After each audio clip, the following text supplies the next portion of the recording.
that he got involved in something, and he enjoys getting things over people, and I think it finally caught up to him. I'm praying that he will be found, but the kid took on too much. And again, when I saw the picture, very clean cut, but I think he really was messing around with the wrong people, and he met his demise. Okay. Well, I know you're a very busy man. I know you got another prior engagement. So I Yes. very appreciate you taking the time to come on the show and make a brief appearance. So thank you so much, sir. And have fun at your engagement. Thank you again, sir. Thank you. You're quite Thank welcome. you. I'll see Have you a on good Monday, evening. my friend. I'll Yes, see you on sir. Monday. Take care. Bye bye. All right, ladies and gentlemen, that was Peter. So next up, we have Kat from Australia. Welcome, Kat. How you doing? Hi, everybody. All right. So introduce yourself and give us a little bit of background. Okay, I'm Kath. I dowse, I remote view. I'm a Reiki master. I like to fossick. I'm an ex-information security analyst. I've done a year of criminal psych and a year of forensics. That's about it for moi. From one, okay. And what did you get? Well, sorry, I'm going to have to read it because I couldn't print it out on the, so I'm reading it off my phone. Okay. Just looking at the photo, you can pick up sadness, but you can also, I'm picking up he's got a temper as well. So he might look calm, and but he has a temper, I feel. USA citizen, he's currently unaccountable. Is in an unfavorable position with the POLs. No police are involved. Emergency services are safe out if they're out looking for him. The victim will not be found safe. I'm sorry. At first, he was going along freely. I sensed that some people had ripped him off, and he was going to meet these two people, was what I sensed. He's been missing for a lot longer than 2 months. Male, as the photo presents. I had the photo for my task. I feel his neck was injured. There had no phones, etc., on him at the time. He was injured by hand. There's a vehicle involved. 2 people were at the time of passing. It was by chance. It wasn't supposed to go down the way it ended up. He was suffocated, strangled. The perps had no connection to any other groups. It was just he was going, they'd ripped him off. He was going to meet them, and things turned bad. He appears to have been a target for S.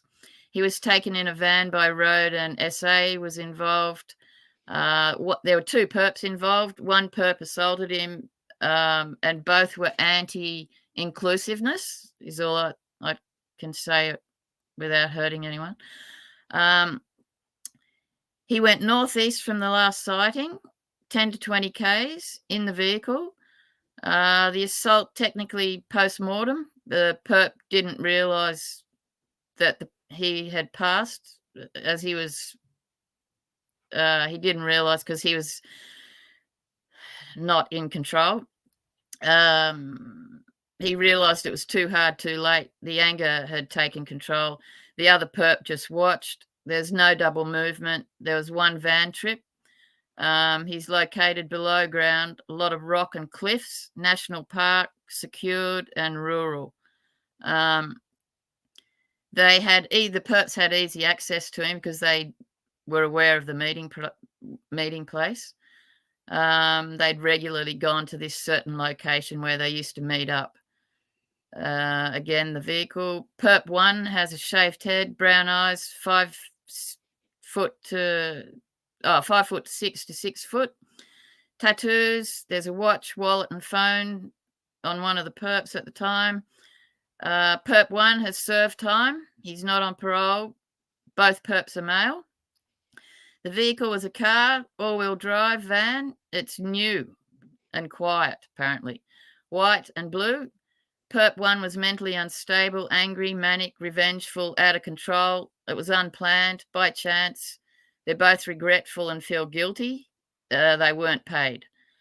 That day, Bluey, I'm calling him Bluey, was not happy. Someone ripped him off. He was walking to meet them. They attacked him at the meeting place. Bluey knew the perps.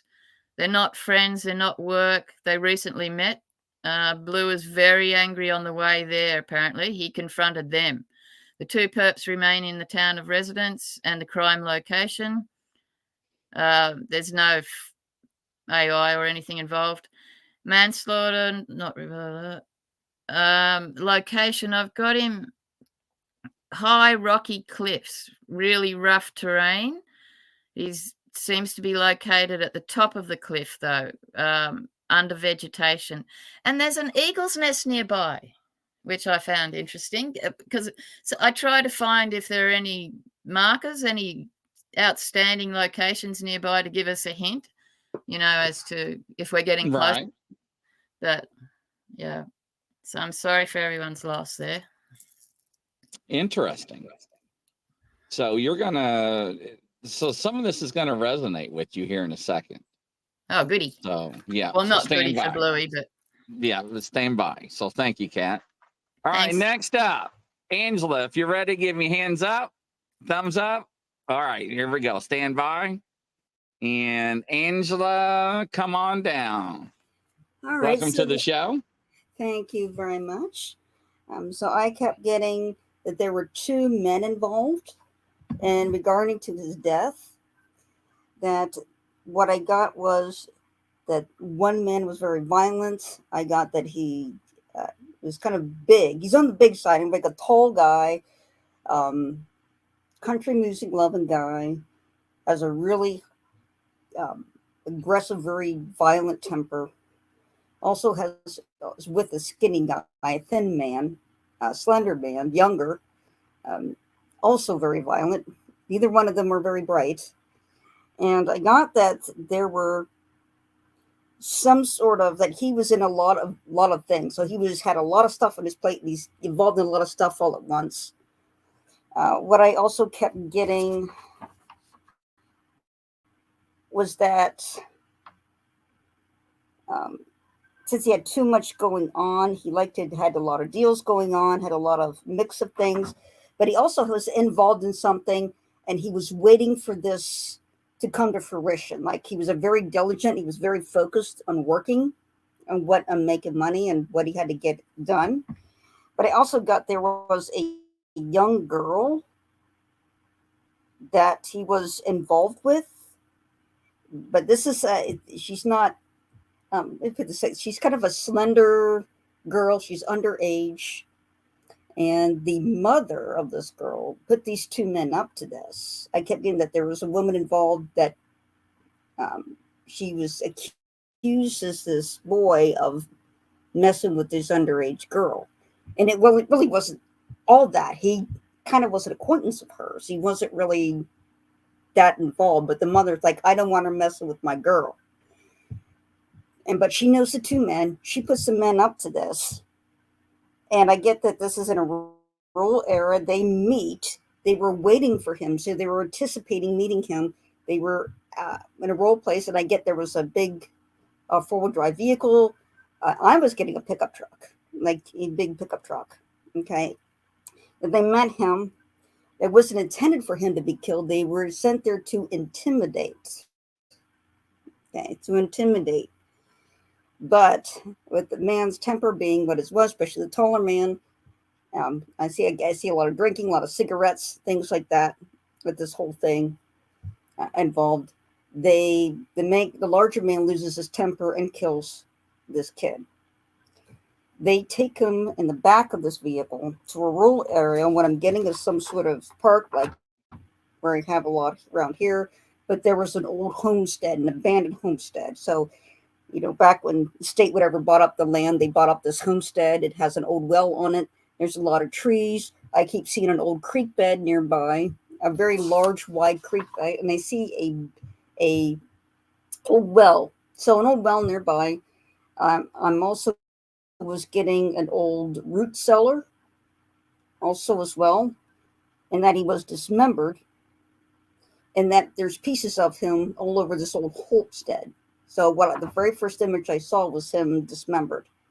That they'd wrapped up the main part of the body and scattered the limbs, the head, the arms, and the legs in different areas of this old homestead. I got that there was at least 1 year has passed. There's something about 1 year has passed. They called the two men to find him. Yes, the two men were sent to intimidate him. The woman said he just kick his ass. It wasn't intended to kill, but they did lose his temper. See what else I was getting. I was also getting there was deception involved. So he thought he was being clever, but he was deceived. So he underestimated just how dastardly or how evil or how lengths people would go when they have a criminal past and they're used to dealing with being deceptive and violent and not having any type of moral boundaries of whatsoever. He underestimated just how difficult and aggressive they would be. And so ultimately he ended up being killed and dismembered over this little girl. And it really wasn't anything to kill over. Wow. Interesting. It was, the mother of the girl was involved in this some way. And I got the mother's a real loudmouth. She drinks, she smokes, and she is connected to these two men. I feel like she's got a record, like she's got a long record, like a drug record, like for selling drugs and things like that. Okay. All right. Stand by. Thank you. All right. And she's already smiling. So right before I bring her on, I just want to make an announcement. Ladies and gentlemen, we are broadcasting on 2 new channels. We're live on another channel in UK, Spooky Network. And also we're broadcasting live in Japan, ladies and gentlemen. So yes, we are coast to coast and worldwide. I just want to bring that to everybody's attention. Linda asked that question. So yes. Next up, yes, she's already smiling backstage. Invol, welcome to the show. How are you doing? Hi, Chris. I'm great, thank you. All rested after my lovely vacation. How are you? You're right. Well, thank you. Thank you. Wonderful. So, as you know, I prefer to fly by the seat of my pants and only start trying to sort of find things and channel things when we are actually live. So I've got my trusty tarot deck, which is my favorite tool. It's my main tool. And what I'm going to do is I'm going to switch screens on my laptop so that I'm looking at the picture. So my eyes might lose you for a little bit. Sure. There we go. So I'm having a look at the person and I'm shuffling the cards. And the first thing I'm noticing is that he's more of a creative thinker than a realistic thinker. I do photograph readings as well, which is a semi-psychic skill, but is also, I suppose, like it kind of goes side by side with body language because everything is one. And I can see that he's more the kind of person that will have creative solutions to situations rather than have logical, reasonable solutions to situations. So it's very possible that when tracing his steps, some of them would be real head scratchers. Why did he make that choice? Why didn't he go for something completely logical? And that would be because he is somebody creative who sometimes preferred to go the long way around. So I see him as somebody very analytical, very focused. So he'd have like a hobby and sort of really stick with it, and then have like a friendship and be really, really focused on it. And then when it's over, it's over. I see a lady around him, Now, what's interesting is that I see a lady who is a mother. I don't know for 100% that it is his mother, but I've got somebody around him who was very, very caring and very, very nurturing towards him, and made him feel like, you know, his quirks were absolutely fine and there's no need to be different to who he is. But I'm seeing the last 3 months as being very troublesome for him. And I see him going back and forth to a situation that wasn't beneficial to him. And I see it like a situation around a car, around a vehicle. What it shows me is that there was some kind of disagreement around a vehicle, and he decided to step away from it, and then his creative mind got the better of him, and he went back into the argument, and it's been kind of back and forth. And so I believe that there were people who wanted to harm him. And Okay. what I've got here, sorry, the reason I'm looking looking at funny angles, because I'm looking at the tarot cards there, and I feel like those people who wanted to harm him, there were a few of them, not many. It's like 2 or 3, so it's like 2, and then one of them, their partner, their girlfriend, something like that. And I feel like, well, I'm actually seeing poison.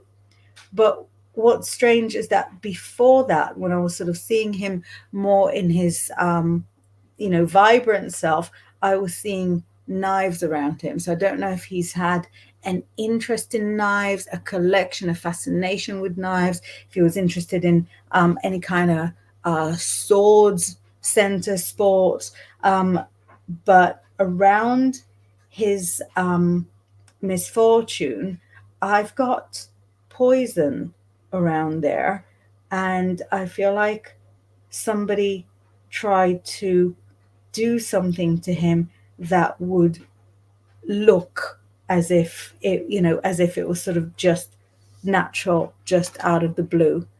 Now, I can see that there were always people around him. And so when it comes to trying to find out, like, in real life, in the real world, exactly what happened, it'll be so difficult to narrow it down, because he was going around different friendship groups, and had kind of an unpredictable daily schedule. I really see him as somebody who was a free spirit, but I feel like whatever the investigation is, and as you know, I don't actually have the background, which is why I'm having to use sort of such Right. generic language, because I really don't know any of the background. I do my best to sort of not even sort of look at the name or Google the situation, or to listen to the previous analysis. So I feel like he had a small number of very, very close friends, and I feel like the biggest problem is with somebody who was quite a close friend to him. In terms of clues, anything that would make a physical investigation in the real world, anything that would make it easier, I'm actually seeing that there are signs and marks on the actual body that could point in the right direction. So do we have a body? No, we do not. Oh, let's try and find that. Because once there is a body, there is also an almost certain sort of one step route to who it was, to whose fault it was, because it says that there is evidence in his blood, in his like waterways, and even in his bones. So there will be some kind of blunt object that will tie it back, or like I said, something around poison. So let's see if I've got anything around a location. Again, I'm seeing vehicles. And because it's showing, I was saying car and it kind of corrected me to vehicle. So I'm thinking, okay, what vehicle is not a car? Could it be a bus? Could it be what do you call it? Like a caravan, like a Winnebago or something like that. So it's showing me a vehicle, and I feel like the misfortune took place because of and possibly around a vehicle, and I feel like he's not very far from it. I don't see him submerged, so I feel like even a shallow investigation, as long as it was thorough enough, it would bring up some results. And I've got a hot area, like desert, sand, that kind of thing. I don't feel like whoever sort of left him anywhere has left any marks, but also didn't take a lot of care to sort of cover up their tracks. So that's what I've got. And, as soon as we finish, that's when I run to sort of find out all the details and of everything we know, just to see, So I did it opposite this time. This time I put everybody on. Then I'm going to go back and rehash the case within 5 minutes. Amazing. Yes, I'm doing it backwards this time. So this time nobody knows nothing before you come on. Oh, amazing. So no, I love it. I love so it. everything that you just said, you're going to go, yes. I love that, because yes. that's my way, because I normally work just one-on-one with people. I'm not like a big fancy hunter like the rest of your people. I'm like a one-on-one, let's see if your boyfriend's cheating on you kind of psychic. I like to have like no context at all, no background at all, because that way I feel like nothing kind of sways what I can see. So what you're doing is so exactly my style. I'm loving it. Right. Now, when I give you all information, how do I give you all information on a case? Let the public know. What information do I give you? I've got a picture. Let me look exactly. I've got a picture and a link to join the it's very minimalist. There's a do I give you a name, a date of birth, any addresses, telephone numbers? To the other screen where your email is. So I've got a link to join you here. I have your name, my name, 2 other psychic names, and an inspirational quote from Abe Lincoln. Yes, that's it. That's what the psychics people get. That's it. Just a photograph, ladies and gentlemen. So thank you very much. Stand by. You're gonna, just stand by. You're gonna be amazed. Kelly Joe, Kelly Joe, come on down. Hello, everybody. Well, I get that he was involved in something he didn't know the depth of it. 2 men were involved. It feels like an SUV. He is above ground in a rocky area in a like a state park. They'll find him probably in February of next year, his bones. He was bludgeoned and strangled. And he got involved in something he didn't know he was involved in. So I feel like that's what happened. So what did you get to receive to work on this case as well? Just a picture. All we get is a picture. Okay, so there you go, ladies and gentlemen. That's the only information they get from me. I got them in a group chat. They are all handpicked and selected over the year, and they don't know anything about the case I'm working on. And once I do the case, Inbel just went bye-bye. She's like, she disappeared. But that's how they work on cases. So hello, Carol Ann. So so that's how they do it. So is it true that Spirit has not been available to talk to? I felt him. He was killed. So yes. So I'm bringing hopefully Inbel comes back. So if she does, I'm going to be monitoring up on my I got another camera and feed I'm monitoring. So what's very interesting about this case and the reason why I took it. And I'm going to go over a few things, and I wish Inbel was here to listen. So hopefully I can hear her come back in, because she does everything by email. So hopefully she clicks back in here. I'll give her a couple of seconds here. So on the morning of August 30, 2013, California Highway Patrol, California, Highway Patrol officers informed the parents of 19-year-old Bryce Lapsey that their son's car was found wrecked, driven off a 25-foot embankment near Siastic Lake, but there was no sign of Lapsey to be found. Mm-hmm. In the early hours of August 30th, 2013, 19-year-old Brian Lapsey was on his way to his parents' house in Nigel, California at 2 a.m. Now, reference the time frame here, ladies. At 2 a.m., he called his mother to tell her that he was pulling off Interstate 5 in the Sierra Pelone Mountains. It was the last Michael and Karen Lapsey heard from their son. What should have been a 3-hour afternoon drive. Now, we notice it states afternoon. She got a call at what time? 2 a.m. So now we have a time frame.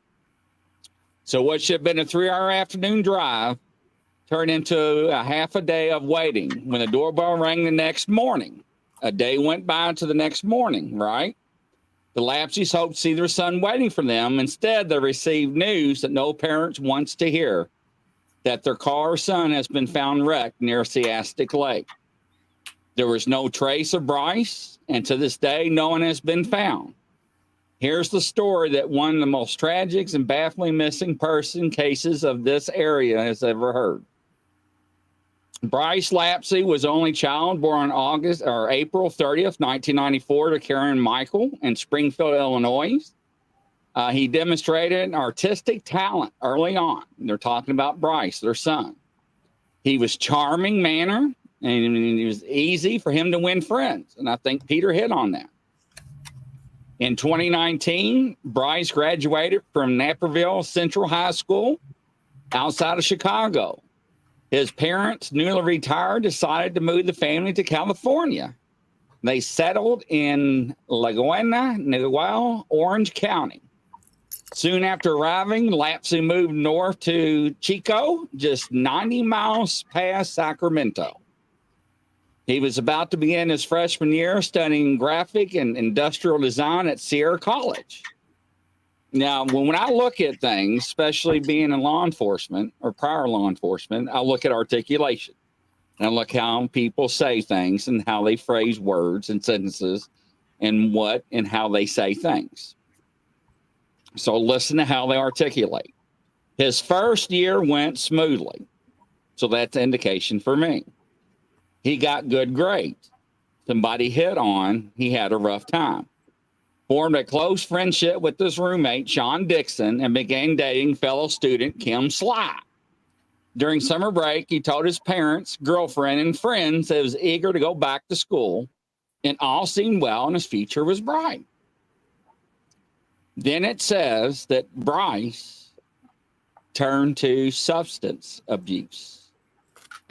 When Bryce returned to Sierra 2 weeks before classes were to resume, he seemed fresh and eager. Karen, which is the mother, described a phone call that they had after his return as normal conversation. He attended classes, reunited with his friends. Soon, however, Lapsey's life seemed to slowly unravel. Sean and Kim, his friend and girlfriend, noticed subtle changes in his behavior. Now, what changed? They did not say. He was becoming more withdrawn and erratic, depressed. Kim recalled that Lapsey admitted taking Vyvanse, an anti-amphetamine drug used to treat ADHD, a condition he did not have, and severe side effects, including psychosis, depression, and mania. Sean Dixon reported Lapsey began drinking hard liquor every day.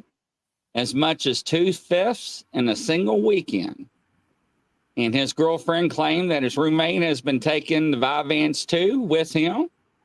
And then Bryce confessed to Kim, his girlfriend, that he was taking the drug to stay up to play video games. Although she was alarmed, she seemed dismissive. Something had gone terribly wrong with him, but no one was quite sure what had happened. So she didn't know. She knows that something's going on, but she don't know what it is, what's causing this dramatic change of behavior. According to Sean and Kim, because of use of the Vyvanse, become alarming frequently the first 2 weeks of the fall semester. On August 27th, he broke up with Kim Sly, his girlfriend, by text message, saying that she'll be better off without him. He also sent an unusual heartfelt text message reading, "I love you, bro. Seriously. You're the best person I ever met. You saved my soul." He sent that the same day, and he gave Sean, his best friend, his Xbox. And remember those diamond earrings that Peter said in the beginning of the show? And in bold that said about diamond earrings? He gave them to his best friend as well, that his mother has given him. So he gave those away. On August 28th, Sean called his mother, Bryce's mother, to tell her that he was worried about her son. And later that night, Lapsy called Bryce, called his mom, and he was at Kim's home. That's his girlfriend. And she was concerned enough about his behavior that she's taking Bryce's keys away. And she's like, "Hey, your son's not acting right. He's not driving." So, and he had a 2003 Toyota Highlander. So she took the keys away because she said to his mother, he was in no condition to drive. He informed his mother of the argument, and Karen quickly convinced Kim, "Give him the keys." So Kim gave Bryce the keys and told her son to go home and go to bed. So he left. So Karen offered to fly north to check on him, to fly a 3-hour drive. So she offered to fly to go to check on him. But they said, "No, don't worry about it. I'll talk to you about it later on." So he left Kim's apartment that night at 11:30 p.m. Now, at 1:00 a.m. on August 29th, now we're going back a few days, Bryce called his mother once more. Although she assumed that he was calling from his apartment, phone records later show that he was calling from a location about an hour's drive south of Rockland. Cat. This is where your kilometers come into play. Then at 11 a.m., she and her husband were notified that her son had used their insurance roadside assistance service. They're like, "What's going on? Somebody used our roadside service on our insurance." What? So they made a phone call. A man named Christian, owner of a Castro Tire and Gas in the town of Button Willow, reported, I got a phone call, and I had to go out there and deliver 3 gallons of gasoline to some kid that ran around out of fuel around about 9 a.m. Now look at the time difference again, 9 a.m. So he ran out of fuel. So they're like, "Well, how was he?" "Well, I don't know. I just delivered gas." So they discovered Lapsy. They talked to him and like, "Hey, can you go back out and see if he's still there?" And he was like, "Well, I just delivered gas." So whatever that conversation entailed, evidently they coerced him or talked to him, however you want to put it, to go back out and see if he was still there. So he did. He goes back out and discovered Bryce is still in the same position where he delivered the gas, and discovered that he hadn't moved in hours. And Christian, the guy that delivered the gas, approached him and was like, "Hey, what are you doing?" your parents are worried about you. You need to call them and let them know where you're at. Well, Laps agreed to make the 3-hour drive, the 3-hour drive home. So he was like, I'm driving, I'm going. So Christian watched him get on the interstate and drive off. Hours passed, and still the mother and dad have not heard from Bryce, so they reluctantly filed a missing persons report with the Orange County Sheriff's Department. By tracking his cell phone, 2 officers were able to locate just a few miles from where Christian had been seen. The officers reported that he seemed lucid and friendly. So they pulled his cell phone records and they pinpointed a location and sent officers out, and they're like, what are you doing? So they made contact. They made contact with Bryce. So by tracking his cell phone, the officer reported that they seemed lucid and he was friendly. Show no signs of intoxication, any drugs, nothing. No drugs or alcohol was found in the vehicle. So when law enforcement makes contact on a missing persons and they track the cell phone, I can see this conversation going down. Look, first off, he's over 18 years old, so he's an adult. Hey, man, look, your mom and dad's worried about you. You got anything in the car that I should be concerned about? Are you on anything? Why aren't you going home? You know, I don't know. Or, yeah, can I search the car? Sure. No, they searched the car. They didn't find nothing. The police told the parents and Bryce, and like, man, your parents are worried about you. But he didn't want to contact his parents. So the police was like, give me the damn phone. Talk to them. I've done it before. You're going to talk to your mom and dad because they won't quit calling us. So the police evidently got the parents on the phone and hand Bryce the phone. And they're like, come home, son. So by that point, Michael and Cameron were leaving when Christian called and confirmed the son and got back on to I-5 and headed south once more. At 2 a.m. on August 30th, now we were going past midnight again, Bryce called his mother one last time to tell her that he was too tired to drive anymore, that he was pulling off the road to sleep. She agreed with the decision. What in the hell? No, something ain't right, son. You park and I'm on my way. Honey, get your butt in the car and go get them.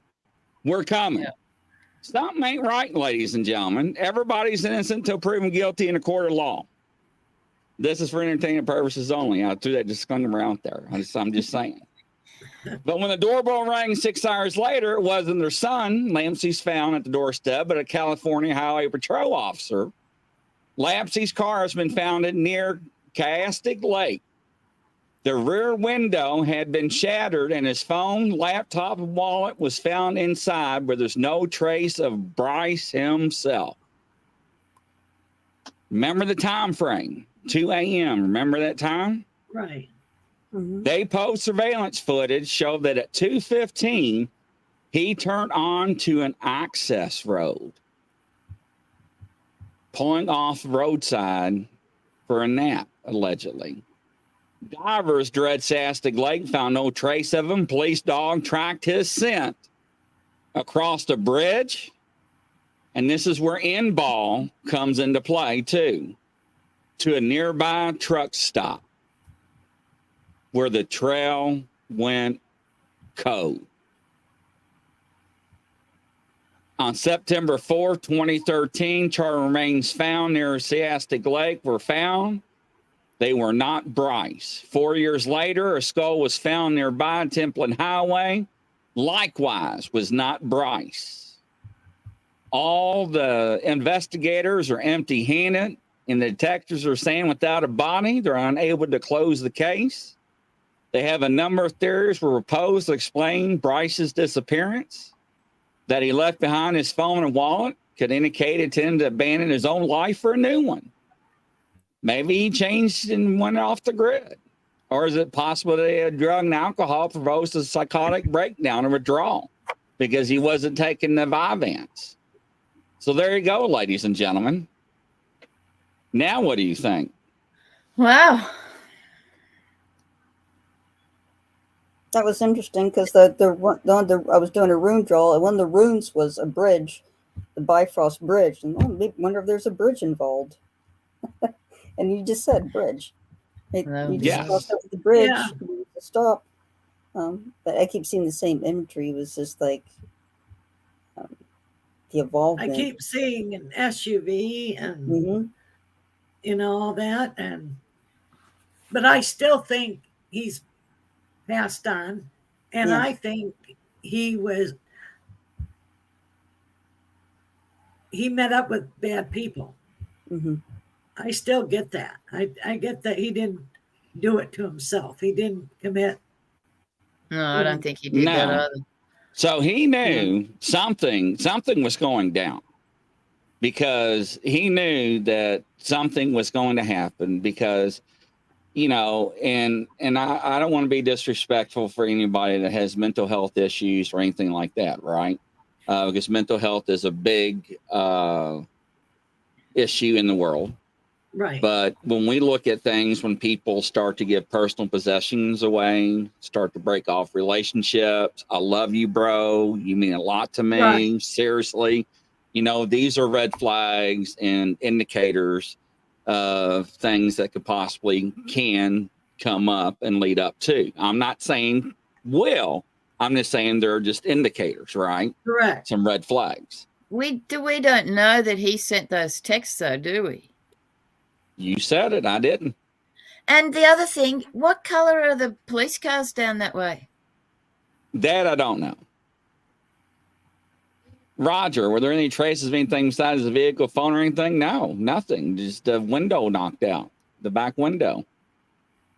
So his vehicle, don't forget, was off a 25-foot embankment.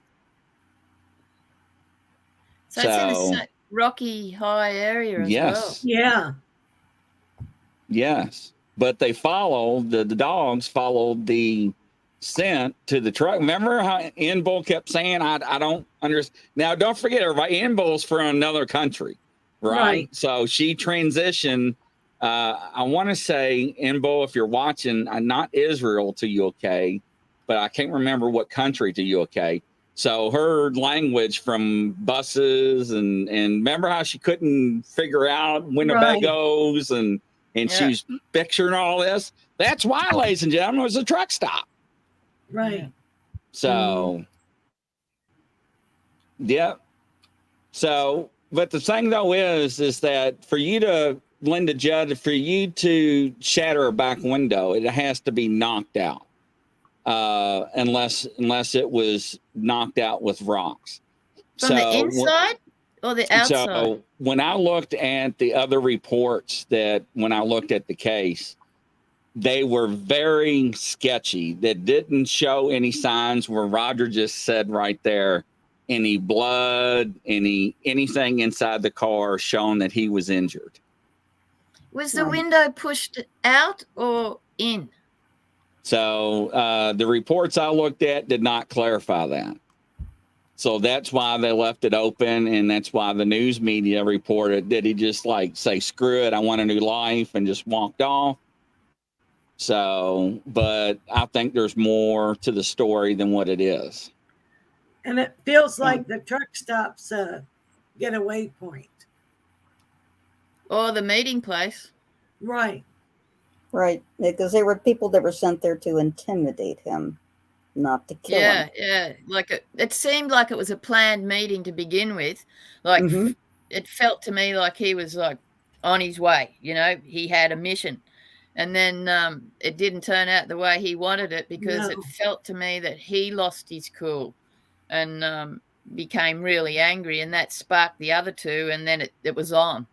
And there was no control. Is that why he didn't want to go to his parents' house, because what he was going through? I think so. Yes.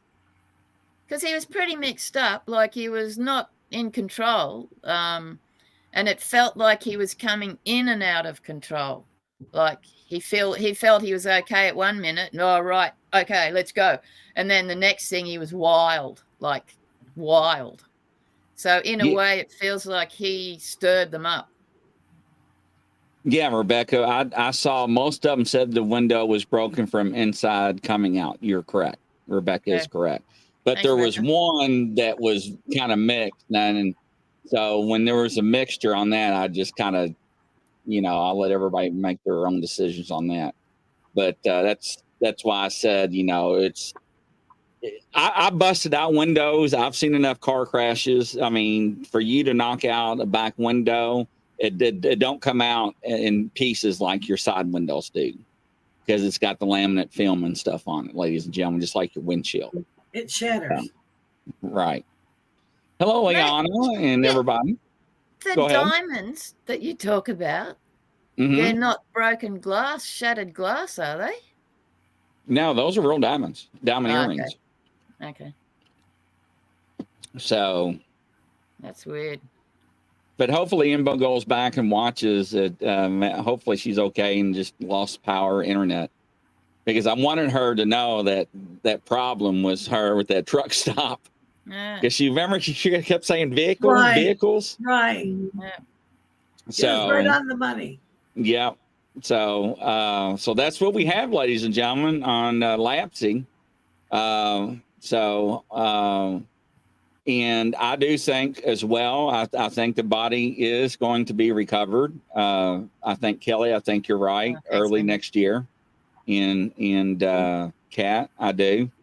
No, he gave the diamond earrings away to his best friend. So, yeah. That he did crack his brain with all the drugs. He was having a psychotic episode. Yeah, and his girlfriend, his best friend, confirmed that too, mixing with all the alcohol and so forth. So, and I actually did a show about people, that you all don't know about, is that if you're going to go off the grid and you're married and you got kids, just tell your family, screw you guys. I don't want you anymore. I'm out. I'm done. Because I don't know how many times I go to do cases and they've been missing for 4 or 5 years and they get pulled over on a traffic stop. They're like, dude, you've been missing for 5 years. What are you doing? I don't want to be married anymore. I got a girl pregnant and I got a new life. Or they get arrested and they do fingerprints on them, right? And then the truth comes out. Now they got charges, because now they got, false government IDs and false documents and everything else. So, if you don't want your life, just tell your family members, I'm tired of you, and walk away. Tell them, I don't want nothing to do with you. Leave me alone. That's why, Grizzly, I've added a new sentence to ask SE, I don't know what you call them, emergency services, and that safe going out. Are they unnecessarily going out there? Yeah, I've added that to my questioning now, because I agree. It's pretty cruel. Like, I know some people can't tell someone out of fear, but, the people that are left behind, you may as well add those to the register. The worries out of this world. Right. So, Liana King. So, all parties are innocent until proven guilty in a court of law. Is anyone thanking his parents and somehow lying to police? Let me tell you something, and I'll say this, and I'll make myself big so I can make sure everybody, even the parents, can see me, and I'll say it in front of the camera. If that was my son or daughter, and I look right in the camera, do not move. I'm on my way. You understand me? And if I ever catch you even put the keys in the ignition, you will not have a rest of your life to even worry about. And right then and there, I would call the police and have somebody go stand by my son for a welfare check until somebody got there, because something is not right. 100%. So that's what I would have done. And I think any right parent in the right state of mind would have done the same thing. A 3-hour drive. Oh, yeah. It's okay, honey. Pull over. There's a lot of things that don't add up in this case, in my opinion. So I don't know. So to get needed a doctor, surely made a note of the visit. So I don't know. Remember how I said on what people say and how they say things and how they articulate? That's Right. what you listen to when people release statements to the media, especially family members and friends. Watch what they say and what words they say and how they say that, because Or don't that will say. tell you things. Yes, Yeah. that was, yeah. So I was let down by a lot of people. Samantha, amen. Yeah, I do. I want to know too, Rebecca. You know, but how in the world? I never, in my life, never. You know, that must have been. I mean, how would you get somebody on a roadside service to go back and check on somebody's son? Yeah. I want to know if he got paid to go back out there. He had to charge him. In my book, he had to charge him. Right. Because nobody's going to go way back out there on the highway to check on somebody's son just for free, in my book. No, it cost So, too much for somebody to go out there that far anyway, that much effort in their time. I mean, he only got 3 gallons of gas. Now, 3 gallons of gas, all right? So you estimate 18 miles per gallon in a That's not gonna 2003 go far. Toyota. Yeah. So, but I don't know. What'd you come up with, Kat? It feels like the parents were not impressed that their son was on these, that had this mental health issue. You know how some people just can't accept it, and that, no, my child's perfectly okay, la la la. They won't discuss. Back in the old days, you had mental health problems. They locked you up in the attic and kept you away from public, or they put you in an asylum and just kept you out of public view. This feels like, to me, the parents were not impressed that their son had this mental health issue and they wouldn't support him. Well, something happened. So, you know, my heart goes out to the family and friends and everybody. Hopefully they do, you know, recover him soon so he can rest in peace. Yeah. But I do thank you all for joining. A lot of people had to cancel at the last minute, but that's okay. It happens. That's why we have a panel. So in a couple of weeks, we'll have another case, ladies and gentlemen, and we'll bring everybody back and we'll go from there. So do y'all want to add anything before we wrap up? Thanks for having me. Good to thank see you, you. everybody. And I'm Nice sorry to for meet everybody. everyone's loss. Yes, Thank and you. then from coast to coast and around the world, don't forget we got Kat and Irene from Japan coming up tonight at 9 o'clock. Stay tuned, ladies and gentlemen. Bye-bye. Godspeed. Bye. Thanks very much.